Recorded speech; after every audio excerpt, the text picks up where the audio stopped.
د پاکستان بهرنیو چارو وزارت ویلي دي چې که چیرې کابل د دوی امنیتي اندېښنې لرې نه کړي نو د اسلام آباد د میز پر سر ګڼې انتخابونه او له هغې ډلې پر افغانستان نظامي برید هم شامل دی. دا خبره په داسې حال کې مطرح کېږي چې تر دې وړاندې د پاکستان دفاع وزارت ویلي و چې له روژې مخکې غواړي چې پر افغانستان باندې بریدونه وکړي. موږ د نن شپې په تودو خبرو کې په دغو موضوعاتو باندې بحث او خبرې اترې کوو چې څنګه پاکستان او افغانستان کولی شي د خبرو اترو یو بل فاز یا فصل ته دننه شي، څنګه د دواړو هیوادونو ترمنځ دا د اخطارونو او ګواښونو مسله هم پای ته رسیدای شي. سلامونه درنو لیدونکو، ستړي مشئ. تاسو ته د خبرې ګوړې زمان سونی ازایم را سره په دغه بحث کې درې قدرمنو میلمنو ګډون کړی دی. د سیاسي چارو شنونکی ګلاب خان باز صاحب، د سیاسي چارو بل افغان شنونکی عبدالصادق حمیدزی صاحب او د اسکایپ د کرښې لارې هم پخوانی ډیپلوماټ عزیز معارج صاحب له موږ سره یوځای شوي دي. تاسو ټول ستړي مشئ، په خیر راغلی. معارج صاحب، مخکې چې یو ځل پاکستان پر افغانستان باندې برید کړی و، بیرته افغانستان د غچ اخیستو په موخه پراخ بریدونه وکړل. دا ځل بیا پاکستان ګواښونه کوي د برید. آیا رښتیا هم یو تکل و اراده یې لري چې پر افغانستان باندې برید وکړي؟ بیا داسې یو برید خو د یو هیواد د حاکمیت او د خاورې او د ځمکنۍ بشپړتیا نقض ده او تر پښو لاندې کول دي. مننه جناب محترم. لومړی تاسو ته ډېرو درنو مېلمنو ته، تاسو تخنیکي افغانانو ته، لیدونکو او اورېدونکو ته سلامونه احترامات وړاندې کوم. ګورئ، د یو خو د دوستۍ و، د ګاونډیتوب، د اوس هم جوارۍ و، د ورورۍ ژوند ده چې ګاونډي هېوادونه سره کوي په صلح، صفا او په امنیت کې، په همکارۍ او په مرستو د دواړو هېوادو د ګټو په پام کې نیولو سره د ترقي او پرمختګ په رڼا کې. دا بیا بل بحث ده، دا بیا د هغه مثبت فکرونه دي چې دوه هېوادونه سره ژوند کوي. که بیا دا مسایل د زور او زیاتۍ و، دا پیسې خو پنجاب ته موږ ویلی سو انګریز لیدلی د موږ زور ده، نو دا پنجابی د کومې ښځې زوی ده؟ یا دوی یو مطالعه وکړي یا ولولي د موږ تاریخ، اسکندر او مقدوني او دې قصې به پرېږدو، ډېرې پخوانۍ دي. او اوسني حالت کې دا دوی وویني چې انګریزانو ته څه وکړله، روسانو ته څه وکړل، امریکایانو څه وکړل. یو عبرت دې نه واخلي. یو وخت ستر احمدشاه بابا رحمة الله علیه هند ته پنجابیانو لاس په نامه او په تعظیم ته به ولاړو. تر اوسه پورې چې کوم پنجابی کوم مور و ماشوم ویده کوي، ورته وایي چې لالو بچه پټان آ گیا. تر اوسه پورې دا وهم لري. دوی د 50 کاله په افغانستان کې حاکمیتونه او د مختلفې کورنۍ جګړې و، شر او فساد و بلو ټکولو دا حالتونه ولیدله. دوی دلته بې ثباته ضعیف حکومتونه چې همیشه دوی غواړي دوی کې ګټي، په دې فکر وکړه چې دلته به خپل لاسپوڅي کېنول او څه یې څه وتل هغه یې کوله. دې فکر اوس هم کوي چې لا اوس به افغانستان په هغه حالت باندې نو بعضې خبرې او هغه کوي. ګر چې موږ پوهېږو دا خبرې څه لپاره کوي، خو سیاست ته د ادرس بدلول، خپل مشکلات، خپلې ستونزې، فکر او ذهن بلې خواته کول، خپل ملت اغوا کول، نور پې په باطن کې چې اوس دلته په افغانستان کې دوی دا خبرې لکه پخوا چې په 1990 کال کې په مشرغې باندې حمله وکړه، اعلیحضرت ظاهر شاه په امر باندې د لورډ زدران ورغی او دوی بېرته غچ تر واخیسته. دوی په دې باندې پوه شول چې دلته نور دا مداخله نه شي کولی. همداسې بیا نو د ډاکټر نجیب په وخت کې بیا الوتکه دې خواته راغلې وه، بېرته بیا نو پیلوټانو پسې ورغلله، دوی ته یې بېرته ځواب ورکړه. نو ما عرض وکړه چې کورنۍ جګړو دې وختو کې حتی استاد رواني په وخت کې جنرال میرګل هم راغلی افغانستان کې ورته مشاور و. نو بنا دوی دا فکر کاوه چې دا افغانستان بهرنی او کورنی سیاست د موږ په لاس کې ده او زه به یې کنټرولوم، غرب به ماته پالیسي راکوي او پروژې به راکوي، زه یې پلې کوم، کمیشن به اخلم او دنیا ته به ښیم چې افغانستان اوس هم د ما د اثر لاندې ده وره پروګرام چې لري زه مخې ته بوځم. دا اوس نه عملي کېږي. د جمهوریت په وخت کې دوی په کونړ کې، په ننګرهار کې، په خوست کې، په دې ځایو کې به بمبارد کاوه. زغر هم د جواب چا نه سو ورکوی، نه به کېده. باوجود دلته 48 بهرني هېوادونو پروتوکول نه و چې باید که څوک حمله کړي تاسو دفاع وکړئ. نو اوس د اخره وختو کې دوی خپل زور ولیده. دوی چې کله حمله وکړله، بېرته د مصر حمله ورسره وسوله. دې باندې پوهېږي چې ځکه د یو هېواد یو څوک غواړي حمله وکړي، هغه بیا خپله حمله کوي. اما داسې وایي او نارې وایي او اسمان څوګره غورېږي، نه ورېږي. دا یې دوی سیاستونه دي. خواجه آصف کله یوه خبره کوي کله بله خبره کوي د دفاع وزیر خپله وایي چې موږ ترهګر درې لسیزې یا 10 کاله د غرب په لپاره وروزل که بله ورځ نارې وایي چې پاکستان کې ترهګر نشته دا دوی خپل یو وارې وایي چې موږ خپل پوځ کرایه ورکوو حتی په افغانستان کې د امریکا د ګټو لپاره د روس په وړاندې کرایه ورکړی و او اوس یې پوځ په سعودي کې په ډېر ځایو کې په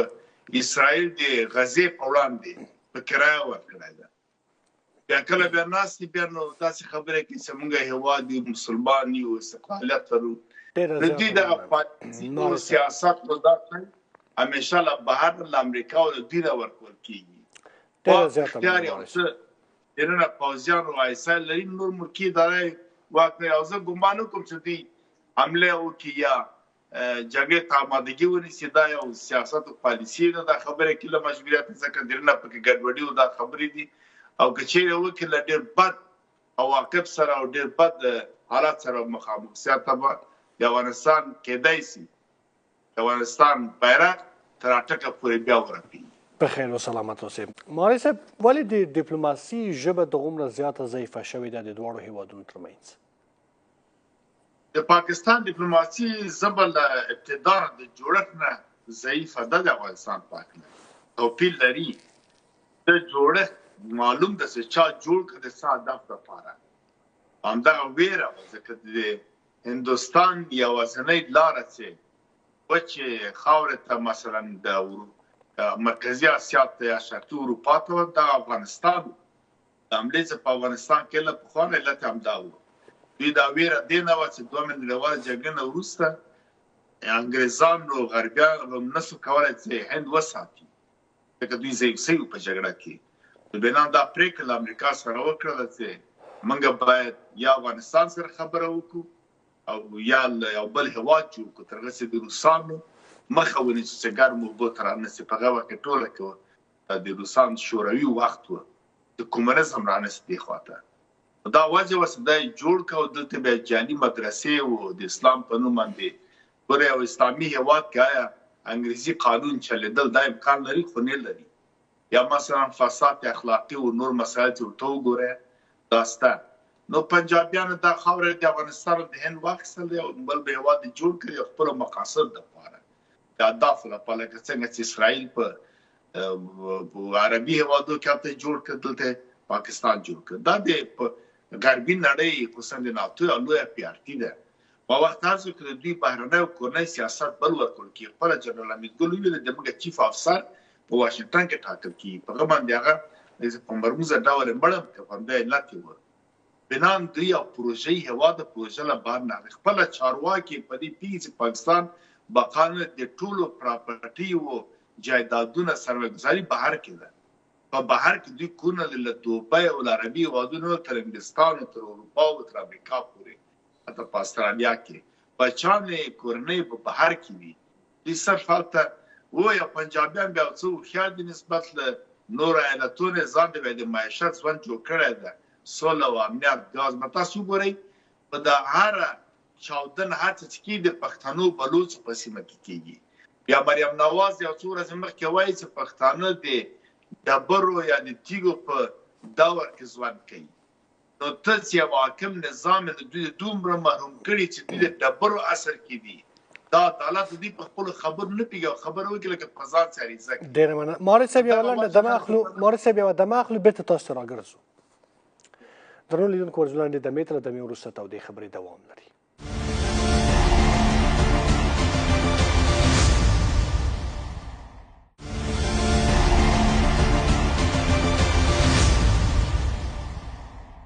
تودو خبر ته بیا هم ښه راغلاست مهاري صاحب مهرباني یوه دقیقه تاسو لرئ مهرباني نو بنا د ما بل هدف دا و که داسې فکر کوي چې افغانستان د وسلې لحاظ یا دافعه یا د الوتکو نه کمزوره ده دا داسې نه ده په تاریخ د افغانستان په جګړو کې چې موږ وګورو همیشه دښمن قوي و هم د پوځ نه هم د وسلو او هم د مهماتو نه مګر افغانانو خپل همت باندې هر یوه ته ماته ورکړې زه په صراحت باندې وایم چې که چیرې پنجابیان اوس هم غواړي چې د زور نظامي نه کار واخلي دوی په دې باندې پی چې دا زور دوی نه لري د افغانانو د هغه څومره دا د اتوم خبرې دي اتوم هسې په نوم باندې ورکړی د امریکا د سیمه د چین د شوروي د وخت یا اوس د روسیې او دوی تادید لپاره خپل دوی سره کوډ نشته نور که بیا که جګړه ونه کتله دا نه خواسته بیا نو ډېره زیاته پاکستان ته درنده تمامېږي ډېره زیاته مننه او موږ افغانان په دې پاکستان په مړه کې دومره ماشوم لوی اساسیت لري دومره اساس ټول به یو ځای سي او ټول به په دې باندې همدا کوي او دا د نه یې رئیس بیا بلوچان پښتانه هم افغانان ډېره زیاته مننه کوم خیر او سلامت اوسئ په دې حساب باندې بیا دوی ته ډېره مشکله ده خو یوه خبره زه وروستۍ کوم چې موږ افغانان باید خپل تدابیر ولرو خپل اتحاد اتفاق ملي وحدت کور دې ودان ډېره زیاته خپله باید کور کې که چېرې داسې کومه هغه کېږي حمله کېږي ځکه حمله خو افغانان نه کوي افغانان په تاریخ کې په چا نه حمله کړې او نه یې په چا کلاس بنه کړې ډېره زیاته مننه کوم چېرې خیر او حمله کېږي سلامت خپل اوسئ دفاع ته کور دې ودان ډېره زیاته مننه کوم مالک صاحب یوه مسله چې جنجال راپورته کړې دغه دا ده چې پاکستان پرله پسې ادعا کوي چې ټي ټي پي د افغان طالبانو حمایت له ځان سره لري دې خوا ته افغان نور ورته ویلي چې کره اسناد شواهد وړاندې کوي هغوی شواهد هم نه لري همدا وایي چې والا د دومره کالونه د ټي ټي پي دومره ضعیف و د تاسو چې هلته واک ته ورسېده دوی سره مو حمایت او همکاري وکړله دا خلک د موږ په ضد راپاڅېدلي دا البته د پاکستان منطقو خبره ده په ځای ده منطقي ښکاري ګوره پاکستان چارواکي خو ما وخت عرض وکړه چې دوی په خپلواک اختیار کې نه دي دوی کله کله داسې خبرې کوي چې شرم هم نه لري یوه خوا ته وایي چې موږ 6 لکه پوځ لرو اتم لرو اردو لرو بیا په ډیورنډ په کرښه باندې افغان تارم بند کړی ده دواړه خوا ته سپایي مرسته بیا دغه ټي ټي پي له کوم ځایه راځي افغانستان ته ولې پردی چې راسي افغانستان ته که چېرې بیا راځي تاسې خبر یې تاسو استخبارات کوي خو تاسې ووایه ادرس ورکړئ کره شواهد او اسناد لاسوندونه وړاندې کړئ چې امارت اسلامي پسې ورسي ویې ویني ادرس نه ورکوي خبره یې معلومه نه ده بیا نو دا کسي ټي ټي پي له افغانستان راځي د افغانستان له کوم ځای راځي بیا ټي ټي پي دا خاوره خو تا اشغال کړې ده تا مسؤلیت ده تا دنده ده چې دا مهار کې که افغانان وکړه تر اټکه پورې د موږ خاوره ده دا اوس ته منې او ته دا ادعا هم کوې چې دا د افغانانو کار ده ټي ټي پي د افغان مربوط ده خو دا په خپله اقرار ده چې دا خاوره تاسو د راسې جوړه کړې بیا نو ته د پوځ د خاورې وباسه تر مارګرې او تر شیرخان قلعه پورې د موږ خاوره ده بیا موږ پیږو ټي ټي پي پیږو ماروي که تا د پنجاب ته بیا تاوان ورسېده بیا ته کوی د نړیوالو اصولو پر بنیاد باندې خپله ادعا په ملګرو ملتو په نړیوالو محکمو کې ادعا وکړي نو دا خو یو پلمه او پانه ده او ځان سپکولو شرم ده چې ته ادعا کوې چې زه دومره وس زور نه لرم چې 4,000 ټي ټي پي نفر لاسه زه تباه بربند راله کې دا خپله ټي ټي پي خپله آی اس آی جوړه کړې ده هلته دا نور ګوندونه چې ټول آی اس آی کنټرولوي هېڅوک بغیر د آی اس آی بې اجازې هېڅ حرکت په پاکستان کې نشي کولی دا ټول ته څرګنده خبره ده نور اولو دې ته چې موږ په دې پیږو ټول افغانان په دې پیږي سیاستونه روښانه شوي تجربې ښودلې ده چې پاکستان ښه نیت د افغانستان پاک کړل نه لري نه غواړي د یو ښه ګاونډ په توګه د افغانستان سره ژوند وکړي نو بنان موږ باید نور خپل تدابیر باید داسې ونیسو چې نور د دوستۍ او د ورورۍ او د وزرو سیاستونه چې پخواني رژیمونه کول مارس محترم دغه بحث ورو راټولو د جنبندي کوو تاسو ویلې چې تدابیر ونیسو مشخص راته ووایئ چې څه وکړو کوم تدابیر ونیسو دا بحث به هم راټول کړو سره مهرباني نورې پرېږدو چې لاسوهنه په افغانستان کې وکړي هر لاسپوڅ جاسوس د افغانستان استخبارات به دومره قوي چې لکه پخوا په شا باندې که چېرې تثبیت کېږي هغه ته شدیده ناشد مجازات به په نظر کې ونیول شي نو خپل حالت ته ګورو که چېرې پاکستان مداخله کوي افغانستان هم باید همداسې مداخله ورته وکړي هغه ستونزې چې دوی په کور دننه لري د هغوی لپاره باید تدابیر ونیسو موږ چې نور دلته ستونزې جوړ نه کړي ځکه پاکستان په افغانستان کې یو بېثباته ضعیف لاسپوڅی حاکمیت غواړي اوس دغه شانې کې ډېر څه وارخطایي حالت ده هغه دا ده چې پاکستان خو په همدې ژوندی و چې بهرنۍ پروژې اخیستې او کمیشن یې خپل اخیسته دغه اوس امکان نه لري ځکه وارخطا ده نو بنان باید په دې باندې پوه شي موږ د ملت د پاکستان سره بلوچان او پنجابیان خو افغانان دي سره مشکل خو بالکل نشته ل پښتنو بلوچ سره پنجابیان او سندیانو سره عام کسان سره مشکل نه لرو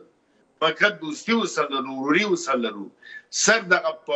حاکم نظام نه پوزیان ایسای بایزان اصلاح کی دی په دې باندې پوسټ نور په سیمه کې نه په هند نه په ایران نه په افغانستان نه په چین سره دوی هغه چلندونه چې پروژې درلودل نور نه پلي کیږي د مخنیوي وسوي ده دوی باید یو خپلواک هیواد په توګه یو گاون په توګه په سیمه کې یو مملکت یو په توګه باندې باید نور روابط وسوان ولري او که په دې پیږي چې پاکستان پروژې هیواد په تلامین دسي بقانه لري هغه بیا بل پاسته د بنان خبره ده چې کاډي کله افغانستان سره ولري کینه لري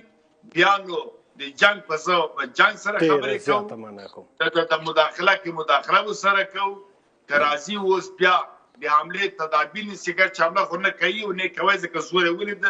د تاریخ د اتا بیا کالو پاکستان کې د لومړي لپاره ورته جواب ورکړي کور دی ودان ما بیا کې بیا دښمنی کې دښمنی به سره کوو ډېره زیاته مننه کوم مالک محترم او مالک ډېره زیاته مننه درون لیدونکو تاسو ملتزم هم یو نړۍ مننه د خدای په امان